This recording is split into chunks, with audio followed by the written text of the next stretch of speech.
ఓం శాంతి. శివ పరమాత్మ మహావాక్యాలు. సఫలతా మూర్తులుగా అవ్వాలంటే ఏం చేయాలి? హ్మ్.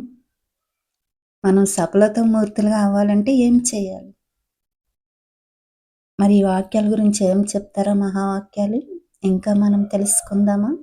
హ్మ్. ఇతరులను మార్చడం కాదు, స్వయం మారాలి. మహావీరులుగా అవ్వాలి కానీ మల్ల యోధులుగా కాదు. మల్ల యుద్ధం చేయటం అంటే ఏదైనా విషయం చెప్తే దాని గురించే సంకల్పాలు నడవటం. ఇది ఏం చేశారు? ఇలా ఎందుకన్నారు? ఇలా అనుకోవటం అన్నమాట.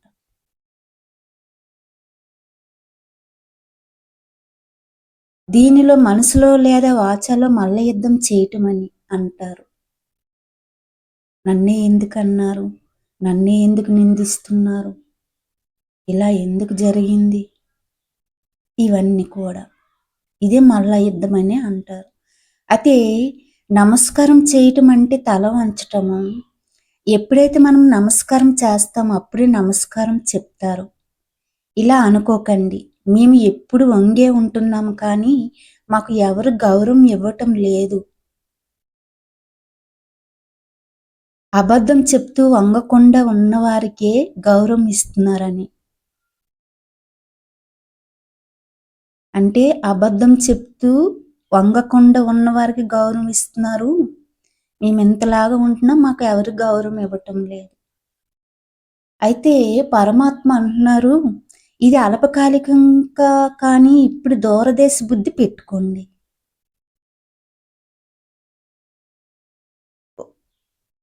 ఒక్ ఒక్కడు ఎంతెంత తల వంచుకొని ఉంటారో అంత నమ్రతను ధారణ చేస్తారు. అంత మొత్తం కల్పం సర్వ ఆత్మలు మీకు నమస్కారం చేస్తాయి. సత్యత్రేత యుగాల్లో మనసుతో ద్వాపర యుగాలలో చేతులతో నమస్కారం చేస్తారు. ఎప్పుడైతే మనం ఈ హద్దులోని పేరు ప్రతిష్టలు, గౌరవము దీని గురించి ఆశించామో ఇంకా ప్రాప్తి పోతుంది. సఫలత ఉండదు. మన బుద్ధి విదేశీ బుద్ధి ఉండాలి అంటున్నారు పరమాత్మ. దూరదేశ బుద్ధి కావాలి అంటున్నారు.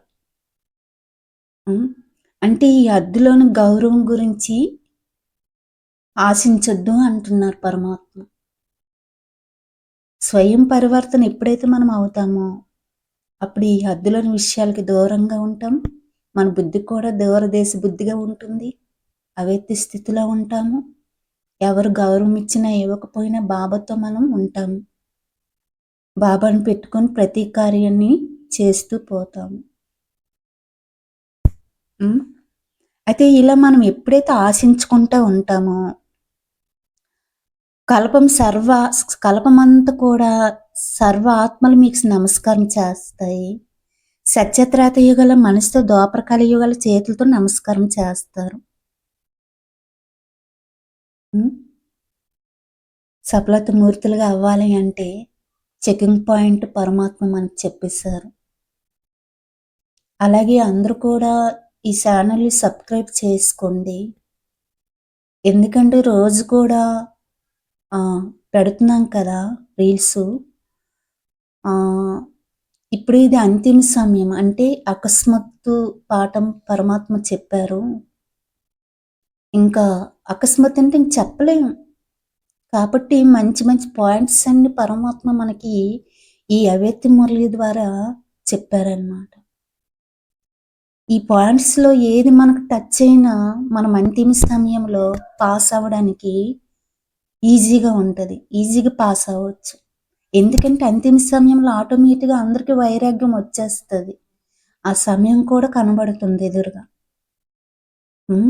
అందుకని ఈ ఛానల్ కంపల్సరీ సబ్స్క్రైబ్ చేసుకోండి. చాలా వీడియోస్ పెట్టాం కూడా. Okay, thank you.